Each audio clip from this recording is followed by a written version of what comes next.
सोचो, अगर आज से 25 लाख साल पहले तुम जिंदा होते तो घर कहां होता?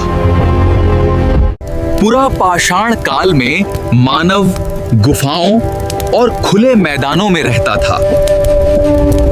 न खेती थी, न बाजार, शिकार और फल कंद ही जीवन थे। कपड़ों के नाम पर सिर्फ जानवरों की खाल होती थी।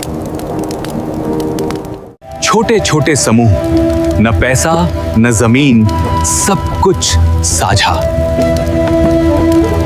आग, सूरज और जानवर, यहीं से आस्था की शुरुआत हुई।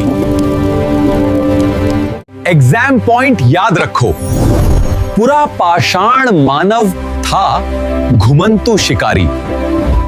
ऐसी हिस्ट्री आसान लगे तो इंस्टाग्राम फॉलो और यूट्यूब सब्सक्राइब कर लो।